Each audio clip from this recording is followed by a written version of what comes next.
Sir നമസ്കാരം. നമസ്കാരം. 2026 നിയമസഭാ തെരഞ്ഞെടുപ്പ് കഴിഞ്ഞു. തെരഞ്ഞെടുപ്പ് ഫലങ്ങൾ വന്നുകൊണ്ടിരിക്കുന്നു. ചുരുക്കി ഒരു വാക്കിൽ പറയുകയാണെങ്കിൽ മുഖ്യമന്ത്രി പിണറായി വിജയൻ നയിച്ച CPM 8 നിലയിൽ പൊട്ടി. പിണറായി വിജയൻ പോലും പിണറായിയിൽ, അതായത് സ്വന്തം മണ്ഡലമായ ധർമ്മടത്ത് നില പരിങ്ങലായിരിക്കുന്ന അവസ്ഥ ആണ് ഇപ്പോൾ പുറത്തു വരുന്നത്. 100-ലധികം സീറ്റിലേക്കാണ് UDF ലീഡ് നേടി പോകുന്നത് എന്നൊക്കെയാണ് ഏറ്റവും പുതിയ വാർത്താ വിശേഷങ്ങൾ നോക്കുമ്പോൾ മനസ്സിലാകുന്നത്. അല്ല, തീർച്ചയായിട്ടും അതെ. ഇപ്പൊ ഞാൻ അത് മനസ്സിലാക്കുന്ന 100-ലധികം സീറ്റുകളാണ് UDF തെരഞ്ഞെടുപ്പിൽ ജയിക്കാം. 100-ല്ല, 102, 103 മറ്റൊക്കെ ആയിട്ടുണ്ട്. അത് വേണമെങ്കിൽ 104 വരെ ആകാൻ സാധ്യതയുണ്ട്. അതിന് കാരണം ഈ ഒരു ഭരണവിരുദ്ധ വികാരം കേരളത്തിൽ വ്യാപകമാണെന്നുള്ളതാണ്. അതുകൊണ്ടാണ് ഇപ്പൊ മന്ത്രിമാരെ ഏകദേശം 21 മന്ത്രിമാരുണ്ട്. ആ മന്ത്രിമാരിൽ 3-4 പേര് ജയിച്ചിട്ട് ബാക്കി എല്ലാവരും തോറ്റു. പുള്ളി ജയിച്ചവര് CPI-ക്കാരായി ജയിച്ചത്. CPI-യുടെ 2-3 പേര് ജയിച്ചിട്ടുണ്ട്. ബാക്കി CPM-ന്റെ എല്ലാവരും തോറ്റു. ആകെ ജയിച്ച് മുഹമ്മദ് റിയാസ് ജയിച്ചിട്ടുണ്ട്. പിന്നെ പിണറായി വിജയൻ കേരളത്തിന് മുഖ്യമന്ത്രിയും ജയിക്കാം. അപ്പോൾ മുഖ്യമന്ത്രി ജയിക്കുന്ന ഒരു വാർത്തയല്ല. ഒരു വലിയ ഭൂരിപക്ഷത്തിൽ ജയിക്കുന്ന കേരളത്തിന്റെ മുഖ്യമന്ത്രിയായിരുന്ന പിണറായി വിജയൻ പോലും നാമമാത്രമായിട്ടുള്ള വോട്ടുകൾക്ക് ജയിക്കുന്നു. 4-1 വോട്ടുകൾക്ക് വോട്ടിന്റെ ചോർച്ച അവിടെ അത്രത്തോളം. കാരണം 50,000 വോട്ടിന്റെ ഭൂരിപക്ഷത്തിനാണ് കഴിഞ്ഞ തവണ മുഖ്യമന്ത്രി. അതെ, അതിന് 4-1 താഴെ ഇത്തവണ ജയിക്കുന്നത്. സമാനം തന്നെയാണ് മുഹമ്മദ് റിയാസിന്റെ ഉള്ളത്. അദ്ദേഹം ജയിക്കുന്ന 1/4 ഭാഗം വോട്ടിന് മാത്രമേ ജയിക്കുക. ഇതിന്റെ ഒരു പ്രത്യക്ഷമായിട്ടുള്ള നമുക്ക് കിട്ടുന്ന ഒരു അനുഭവം എന്താണെന്ന് വെച്ചിട്ടുണ്ടെങ്കിൽ, ജനങ്ങളെ സംബന്ധിക്കുന്ന ജനവിരുദ്ധമായ നടപടികൾക്ക് ജനങ്ങൾ ശക്തമായുള്ള രീതിയിൽ പ്രതികരിച്ചു എന്ന് വേണം മനസ്സിലാക്കാൻ വേണ്ടിയിട്ട്. കഴിഞ്ഞ പ്രാവശ്യം 98 സീറ്റാണ് LDF ഉണ്ടായിരുന്നത്. ആ സ്ഥാനത്ത് നിന്ന് അതിനേക്കാൾ 4-5 സീറ്റുകൾ കൂടുതലാണ് UDF സംബന്ധിച്ചുള്ളത്. LDF സീറ്റ് എനിക്ക് തോന്നുന്നു 35-36 നിൽക്കുക. 36-37 രീതിയിൽ നിൽക്കുകയാണ്. 36-37 വരില്ല, 35-36 എന്ന് പറയുന്നത് ശരി. കാരണം ബാലഗോപാലിന്റെ ലീഡ് 400 ജില്ലാ നോട്ടിന്റെ ലീഡാണ് ബാലഗോപാലിനുള്ളത്. ശക്തമായിട്ടുള്ള മത്സരമാണ് നടത്തുന്നത്. അതേപോലെ തന്നെ കോന്നിയിൽ മത്സരിക്കുന്ന അയാൾക്ക് 800 വോട്ടിന്റെ ലീഡേ ഉള്ളൂ. ജിനേഷിന് നല്ല സ്ഥാനാർത്ഥിയാണ്. അപ്പൊ ഇതിന്റെയൊക്കെ തെളിയിക്കുന്ന എന്താണെന്ന് വെച്ചിട്ടുണ്ടെങ്കിൽ, ഒരു ശക്തമായിട്ടുള്ള ഭരണവിരുദ്ധ വികാരം കേരളത്തിലുണ്ട്. ആ കേരളത്തിലെ ഈ ഭരണവിരുദ്ധ വികാരമുള്ളതിന്റെ പേരിലാണ് ഇവരെല്ലാം മന്ത്രിമാരൊക്കെയാണ് തോറ്റുപോണത്. അതെ, ഇപ്പൊ ഞാൻ ചോദിച്ചു വരുന്നത് സാറിൻ്റെ അടുത്ത്, ഇതിപ്പോ ഈ കോമൺ ആയിട്ട് ഇപ്പോൾ എല്ലാ മുഖ്യധാരാ മാധ്യമങ്ങളടക്കം എല്ലാവരും ചർച്ച ചെയ്യുന്നുണ്ട്. പക്ഷേ എൻ്റെ ഒരു ചോദ്യം സാറിനോട്, അതായത് ഒരു രാഷ്ട്രീയ പ്രവർത്തകൻ, പൊതുപ്രവർത്തകൻ, രാഷ്ട്രീയ നിരീക്ഷകൻ, എഴുത്തുകാരൻ എന്നൊക്കെ രീതിയിൽ കേരളത്തിൻ്റെ രാഷ്ട്രീയത്തിൻ്റെ ചെറിയ ചെറിയ സ്പന്ദനങ്ങൾ പോലും അടുത്തു നിന്ന് വീക്ഷിക്കുകയും ജനങ്ങൾക്കിടയിൽ ഇറങ്ങിച്ചെന്ന് നോക്കുക, അവരുടെ വികാരം എന്താണെന്ന് അറിയാവുന്ന ഒരു വ്യക്തി എന്ന രീതിയിൽ എനിക്ക് സാറിനോട് ചോദിക്കാനുള്ളത്, 33 വർഷക്കാലം ബംഗാൾ ഭരിച്ച CPM-ന്റെ അവസ്ഥയിലേക്ക് 10 വർഷക്കാലം കൊണ്ട് മുഖ്യമന്ത്രി പിണറായി വിജയൻ കേരളത്തെ മാറ്റിമറിച്ചോ എന്നുള്ളതാണ്. അല്ല, അതിന് കാരണമാണ്. കാരണം ഈ കമ്മ്യൂണിസ്റ്റ് പ്രസ്ഥാനം, ഞാനിപ്പോ എന്റെ ലേറ്റസ്റ്റ് ഇറങ്ങിയിരിക്കുന്ന പുസ്തകം അതാണ്. ഇന്നുമുണ്ട് ആ വധയന്ത്രം എന്ന പുസ്തകത്തിന്റെ പേര്. കമ്മ്യൂണിസ്റ്റ് എന്ന് പറയുന്നത് ഒരു വധയന്ത്രം. ഒന്ന് ഇടവിട്ട് സംസാരിച്ചിട്ട്, ഇന്നുമുണ്ട് ആ വധയന്ത്രം എന്ന് പറയുമ്പോൾ, ഇന്ന് മെയ് 4-ാം തീയതി TP ചന്ദ്രശേഖരൻ വധിക്കപ്പെട്ട ദിവസമാണ്.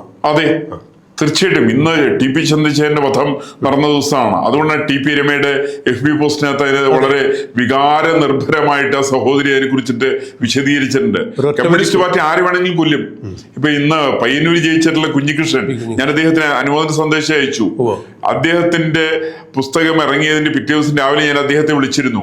ഞാൻ അദ്ദേഹത്തോട് വ്യക്തിപരമായിട്ട് സൂചിപ്പിച്ചിരുന്നു, താങ്കൾ ദയവ് ചെയ്ത് സന്ധ്യ കഴിഞ്ഞാൽ പുറത്തേക്ക് ഇറങ്ങരുത്, നേരം വെളുക്കുന്ന സമയത്ത് സൂക്ഷിക്കണം. അങ്ങനെ സൂക്ഷിക്കാതെ വന്നതുകൊണ്ട് കുഞ്ഞികൃഷ്ണന്റെ സഹോദരനായിരിക്കുന്ന ആൾ ഒരാഴ്ച കഴിഞ്ഞ സമയത്ത് വണ്ടി മുട്ടിയിട്ട് അവിടെ മരിച്ചത്. അപ്പൊ അങ്ങനെ കമ്മ്യൂണിസ്റ്റ് പാർട്ടിയെ സംബന്ധിച്ച് ആരെ വേണമെങ്കിലും കൊല്ലാൻ പറ്റും. അതുകൊണ്ടാണ് നിരവധി തവണ ജയിച്ചു വന്നിരിക്കുന്ന ആളുകളൊക്കെ ഒന്ന് എടുത്തു നോക്കിയാൽ. അതുകൊണ്ട് തന്നെ ആ പുസ്തകത്തിന്റെ ടൈറ്റിൽ ഇന്നും പ്രസക്തമാണ്, ഇന്നുമുണ്ട് വധയന്ത്രം. അതെ, ആ വധയന്ത്രം. ഞാൻ ഈ വധയന്ത്രം എന്നുള്ള വാക്ക് ഉപയോഗിക്കുന്ന P. കേശവദേവന്റെ വാക്കാണ് കടമെടുത്തത്. P. കേശവദേവ് സ്റ്റാലിനെ കുറിച്ചിട്ട് സോവിയറ്റ് റഷ്യയെ കുറിച്ച് എഴുതിയിരിക്കുന്ന പുസ്തകമാണ് കമ്മ്യൂണിസ്റ്റ് വധയന്ത്രം. ഒരു കേരളത്തിന്റെ സ്റ്റാലിനാണോ ഇയാള് പിണറായി വിജയൻ നടത്തിയിരിക്കുന്ന കൊടും ക്രൂരതകള്, അദ്ദേഹത്തിന്റെ രാഷ്ട്രീയ രംഗത്തിലേക്കുള്ള പ്രവേശനം അടക്കം നടത്തിയിരിക്കുന്ന ഒരാളെ കൊന്നുകൊണ്ടാണ്. ഒരു കൊലപാതക കേസിൽ വാടിക്കൽ രാമകൃഷ്ണൻ എന്ന് പറയുന്ന ഒരു തയ്യൽ തൊഴിലാളിയെ വധിച്ച കേസിൽ പ്രതിയായിക്കൊണ്ടാണ് ഇയാൾ പിണറായി വിജയൻ കേരള രാഷ്ട്രീയത്തിലേക്ക് കടന്നു വരുന്നത്. എങ്ങനെയാണ് അതിനുശേഷം നിരവധി സംഭവങ്ങൾ ഉണ്ടായിട്ടുണ്ട്. തലശ്ശേരി ഭാഗത്ത് തന്നെ, അവിടെ ധർമ്മടം ഭാഗത്ത് തന്നെ നിരവധി ആളുകളെ കൊലപ്പെടുത്തിയിട്ടുണ്ട്. ഈ കൊലപ്പെടുത്തുന്ന കാര്യത്തിലെല്ലാം ഈ പറയുന്ന കമ്മ്യൂണിസ്റ്റുകാർക്ക് വലിയ പങ്ക് ഇവർക്കുണ്ടായിട്ടുണ്ട്. അതിന് നേതൃത്വം കൊടുത്ത് പിണറായി വിജയനായിരുന്നു, അതിന് നേതൃത്വം കൊടുത്ത് എം വി രാഘവനായിരുന്നു, അതിന് നേതൃത്വം കൊടുത്ത് ജയരാജന്മാരാണ്. ഇങ്ങനെയുള്ള ആളുകൾ വളരെ സാധാരണക്കാരായിരിക്കുന്ന ആളുകളെ കൊലപ്പെടുത്തുന്ന കാര്യത്തിൽ വലിയ പരിശ്രമമാണ് നടത്തിയത്. അപ്പൊ അതിന്റെ കൂടി ഒരു അനുഭവമാണ് ശരിക്കും അതിനകത്ത് കിട്ടുന്നത്. കാരണം ഇവർക്കെതിരായിട്ട് പ്രതികരിക്കാൻ വേണ്ടി ജനങ്ങൾ തയ്യാറായിരുന്നു. പക്ഷെ ഭയമുണ്ട്. ഈ ഭയമാണ് കേരളത്തിലെ ഏറ്റവും വലിയ പ്രശ്നം. കേരളത്തിലെ ചിന്തകന്മാരും എഴുത്തുകാരും അടങ്ങുന്ന ആളുകള് ഭയത്തോടു കൂടിക്കൊണ്ടാണ് കമ്മ്യൂണിസ്റ്റ് പാർട്ടിയെ വീക്ഷിച്ചത്. ഈ ഭയത്തോടുകൂടി വീക്ഷിച്ചതിന്റെ പേരില് സത്യം പോലും തുറന്നു പറയാൻ വേണ്ടി തയ്യാറില്ലാത്ത ആളുകള്, അങ്ങനെ സത്യം പോലും തുറന്നു പറയാൻ തയ്യാറില്ലാത്ത ആളുകള്. പക്ഷെ സർവ്വസാധാരണക്കാരൻ അങ്ങനെയല്ല. അവന്റെ വോട്ടിന്റെ വിരൽത്തുമ്പിലാണ്, ആ പെരുവിരലിലാണ് അവന്റെ ശക്തി മുഴുവൻ സംഭരിച്ചിരിക്കുന്നത്.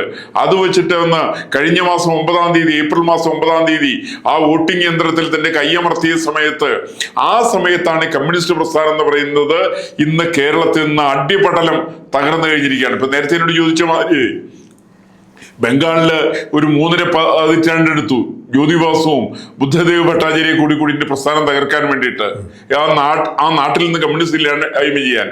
ഈ തെരഞ്ഞെടുപ്പിൽ കമ്മ്യൂണിസ്റ്റ് പാർട്ടിക്ക് അവിടെ കിട്ടിയത് 1 സീറ്റ് മാത്രം കിട്ടിയിരിക്കുന്നത്.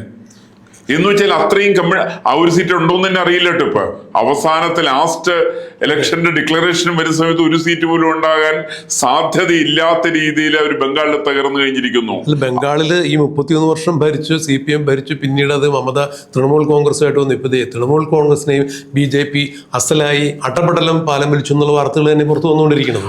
അതിന് സംഭവിക്കുന്ന പ്രധാനപ്പെട്ട കാരണം ഈ ബംഗാളിനൊരു സവിശേഷതയുണ്ട്.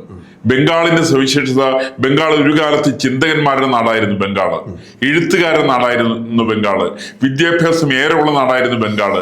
അങ്ങനെയുള്ള ബംഗാളിലേക്കാണ് കമ്മ്യൂണിസം കടന്നു ചെന്നത്. സാർ, ഒരു വേള ഇന്ത്യയുടെ സാംസ്കാരിക കേന്ദ്രമായിരുന്നു എന്ന് വേണമെങ്കിൽ പറയാവുന്ന ഒരു അവസ്ഥയിലായിരുന്നല്ലോ. അതെ, അതുകൊണ്ട് തന്നെയാണ് ഇപ്പൊ നമ്മൾ ഗുമസ്തന്മാരുടെ ബംഗ്ലാവ് എന്നൊക്കെ പറഞ്ഞാൽ തന്നെ അവിടെയുള്ള സെക്രട്ടേറിയറ്റിന്റെ പേര് റൈറ്റേഴ്സ് ബംഗ്ലാവ് എന്ന പേര്, റൈറ്റേഴ്സ് ബംഗ്ലാവ് എന്നാണ്.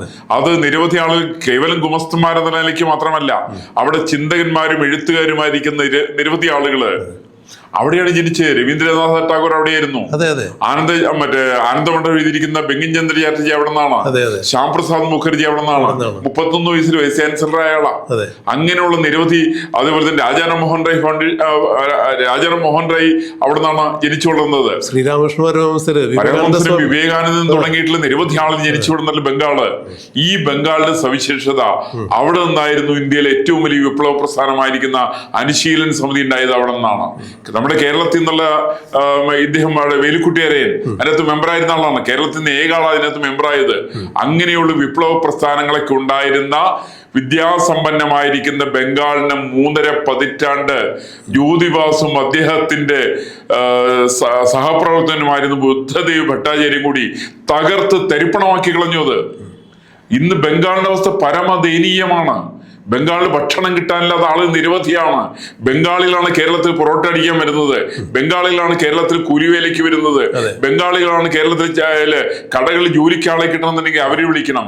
അങ്ങനെ ബംഗാളികൾ ഒരു കാലത്ത് ലോക്കൽ കമ്മിറ്റി സെക്രട്ടറിയും ഏരിയ കമ്മിറ്റി സെക്രട്ടറിയും മറ്റ് ചുമതലകളൊക്കെ വഹിച്ചിരുന്ന കമ്മ്യൂണിസ്റ്റ് പാർട്ടിയുടെ പ്രവർത്തകന്മാരായിരിക്കുന്ന ആളുകൾ സ്വന്തം സംസ്ഥാനത്ത് താമസിക്കാൻ പറ്റാതെ കണ്ട് കേരളം പോലുള്ള പ്രദേശങ്ങളിലേക്ക് അവർ ചേക്കേറി. അതെ സാർ, അതിന് ഒന്ന് ഇടപെട്ട് സംസാരിച്ചിട്ട്, ഇപ്പോൾ നമ്മൾ പറയുന്നു ഒരു തൊഴിലും നമ്മൾ അതിന് ഒരു തൊഴിലിൻ്റെയും മഹത്വം കുറച്ച് കാണുന്നില്ല. ഇപ്പോൾ പൊറോട്ട അടിക്കലാവട്ടെ, ചായ അടിക്കലാവട്ടെ, മറ്റെന്ത് കൂലിപ്പണി എന്തും ആവട്ടെ. പക്ഷേ എന്തുകൊണ്ട് ഇതിനേക്കാൾ കുറച്ചുകൂടി മെച്ചമായ ഒരു ജോലി ബംഗാളിൽ കൊടുക്കാൻ ഈ 33 വർഷം ഭരിച്ച CPM സർക്കാരിന് സാധിച്ചില്ല? CPM സർക്കാരിന് അത് സാധ്യമല്ല. അതിവിടെ മാത്രമല്ല, ലോകത്ത് 56 രാജ്യങ്ങൾ കമ്മ്യൂണിസ്റ്റ് പാർട്ടി ഭരിച്ചിരുന്ന ഒരു സമയത്ത് സോവിയറ്റ് റഷ്യയിലും ചൈനയിലും ഹംഗറിയിലും പോളണ്ടിലും അടക്കം ഈ പറയുന്ന സകല ലോകത്തിലെ എല്ലാ രാജ്യത്തും ഇവരെ ആട്ടിപ്പായിക്കാണ് ജനങ്ങള്. കാരണം ജനങ്ങളെ കടുത്ത ദ്രോഹമാണ് ഇവർ വരുത്തിയത്. സ്റ്റാലിന്റെ ഭരണത്തെ കുറിച്ചിട്ടാണ് ഞാൻ നേരത്തെ പറഞ്ഞ P. കേശവദേവിന്റെ പുസ്തകം. അതാണ് 3.5 വർഷക്കാലം കൊണ്ട് സ്റ്റാലിൻ കൊലപ്പെടുത്തിയത് 2 കോടി ജനങ്ങളെ കൊലപ്പെടുത്തി. അതേപോലെ തന്നെ മാവോ സേതുങ് കൊലപ്പെടുത്തിയത് 6.5 കോടി ജനങ്ങളെയാണ്. 5.5 കോടി ജനങ്ങളെ ആർട്ടിഫിഷ്യൽ സ്റ്റാർവേഷന്റെ ഭാഗമായിട്ടാണ് കൊലപ്പെടുത്തിയത്. കേരളത്തിൽ പിണറായി വിജയന് അവസരം കിട്ടാത്തതുകൊണ്ടാണ്. ആ പണി ഇവര് 957 തുടങ്ങിയതാണ്. ഈ ജനങ്ങളെ കൊല്ലുന്ന, ഭക്ഷണം കൊടുക്കാതെ കണ്ട് കൊല്ലുന്ന മക്രോണി കൊടുത്ത്, അരിക്ക് പകരം മക്രോണി ജനങ്ങൾക്ക് കൊടുത്ത ഒരു സംസ്ഥാന സർക്കാരായിരുന്നു കേരളം ഭരിച്ചത് 957. അതിനുശേഷം പിണറായി വിജയന്റെ ഈശ്വരാധീന ഭാഗ്യം കൊണ്ടോ എന്തുകൊണ്ടോ 10 വർഷക്കാലം കേരളം ഭരിച്ചു. അതിനിടയ്ക്ക് ഒരു കൊറോണ വന്നു, അല്ലെങ്കിൽ ഒരു പ്രളയം വന്നു. ആർട്ടിഫിഷ്യൽ പ്രളയമായിരുന്നു.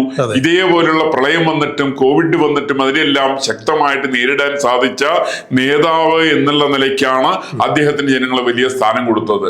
ഈ സ്ഥാനങ്ങളെല്ലാം ദുരുപയോഗം ചെയ്യുന്ന കാര്യത്തിൽ സാധാരണ പറയാറുണ്ട്, ഈ നീലക്കുറുക്കന്റെ കഥ പറയാറുണ്ട്. ഒരു നീലക്കുറുക്കനാണ് സത്യത്തിൽ ഈ പറയുന്ന പിണറായി വിജയൻ. ആ ഒരു മഴ പെയ്താൽ ഒരു തുള്ളി വെള്ളം വീണാൽ കുറുക്കന്റെ തനിനിറം പുറത്തേക്ക് വരും. അങ്ങനെ പുറത്തേക്ക് വന്ന സമയത്താണ് ജനങ്ങൾ ഈ മനുഷ്യരെ തിരിച്ചറിയാണ്. അങ്ങനെയാണ് നേരത്തെ സൂചിപ്പിച്ച പോലെ 40,000 50,000 വോട്ടിന്റെയൊക്കെ ഭൂരിപക്ഷത്തോടുകൂടി ധർമ്മടത്ത് നിന്ന് കമ്മ്യൂണിസ്റ്റ് പാർട്ടിയുടെ പോക്കറ്റിൽ നിന്ന് ജയിച്ചിട്ടുള്ള പിണറായി വിജയൻ സ്വന്തം തട്ടകത്തിൽ പോലും പരാജയപ്പെടുന്ന രീതിയിലേക്ക് എത്തിച്ചേരാനുള്ള കാരണം ഒരു യുവാവിനോട് 10,000 വോട്ടുകൾക്ക് ജയിച്ചു എന്നുണ്ടെങ്കിൽ പരാജയം തന്നെയാണ്. അതെ, തീർച്ചയായും. കാരണം 50,000 വോട്ടിന്റെ ഭൂരിപക്ഷത്തിന് അവിടെ ചോദ്യം ചെയ്യാനാവാത്ത ശക്തിയായി നിൽക്കുന്ന കമ്മ്യൂണിസ്റ്റിന്റെ ഈറ്റില്ലത്തില് പിണറായി വിജയനെ പോലെ കമ്മ്യൂണിസ്റ്റ് പ്രസ്ഥാനത്തിന്റെ ഏകഛത്രാധിപതി, തിരുവായ്ക്ക് എതിർവായില്ലാത്ത രീതിയിൽ നിലനിൽക്കുന്ന നേതാവ്, പാർട്ടിയെയും ഭരണത്തെയും കയ്യിലൊതുക്കി കൊണ്ടുവന്ന ഒരു നേതാവ് 50,000 വോട്ടിൽ നിന്ന് കേവലം 10,000 വോട്ടിലേക്കൊക്കെ മാറുമ്പോൾ അത് തീർച്ചയായും ഒരു നേതാവിന്റെ പതനം തന്നെയാണ്. അത് വിജയം എന്ന് വിശേഷിപ്പിക്കാൻ അല്ല, അതിന് വിജയിക്കുന്ന ഒരു ടെക്നിക്കലാണ്. യഥാർത്ഥത്തിൽ പിണറായി വിജയനോട് പരാജയപ്പെട്ടു കഴിഞ്ഞിരിക്കുകയാണ്. അതുകൊണ്ട് ഇനിയിപ്പോ പിണറായി വിജയൻ കേരളത്തിന്റെ പ്രതിപക്ഷ നേതാവെന്ന് എനിക്ക് വിശ്വാസമില്ല. എന്തായാലും 10 വർഷക്കാലം കൊണ്ട് 33 വർഷക്കാലം ബംഗാൾ ഭരിച്ച CPM-ന്റെ ആ ജോലി 10 വർഷക്കാലം കൊണ്ട് പിണറായി വിജയൻ അതിഭംഗിയായിട്ട് നിർവഹിച്ചു എന്നുള്ളതാണ്, പൂർത്തീകരിച്ചു. കേരളത്തിന്റെ പരിപൂർണമായിട്ടൊരു പതനത്തിലേക്ക് എത്തിച്ച് 6 ലക്ഷം കോടി രൂപയുടെ കടക്കണിയിലേക്ക് എത്തിച്ചതിന്റെ പ്രധാനപ്പെട്ട ഉത്തരവാദി പിണറായി വിജയനാണ്. ആ ഉത്തരവാദിത്വം തിരിച്ചറിഞ്ഞ ജനങ്ങൾ അദ്ദേഹത്തിന് ശക്തമായിട്ട് തിരിച്ചടി കൊടുത്തു എന്നാണ്. യാത്രയയപ്പ് നൽകിയിരിക്കുന്നു. യാത്രയപ്പ് ഒന്നും അയക്ക് കൊടുക്കേണ്ട ആവശ്യമില്ല. ശക്തമായിട്ട് തിരിച്ചടിയാണ് പിണറായി വിജയൻ കൊടുത്തിരിക്കുന്നത്. ആ പിണറായി വിജയൻ കൊടുത്ത തിരിച്ചടിയാണ് തെരഞ്ഞെടുപ്പിന്റെ ഫലങ്ങൾ നമ്മൾ കണ്ടുകൊണ്ടിരിക്കുന്നത്. എന്തായാലും ലോകത്തെ ഏകാധിപതികൾക്കെല്ലാം ഇത് തന്നെയാണ് കാലം കരുതി വെച്ചിരുന്നത് എന്നുള്ള കൃത്യമായ ഓർമ്മപ്പെടുത്തൽ കൂടിയാണ് ഈ 2026 തെരഞ്ഞെടുപ്പ്. തീർച്ചയായിട്ടും ഒരു സംശയമില്ല. നമസ്കാരം.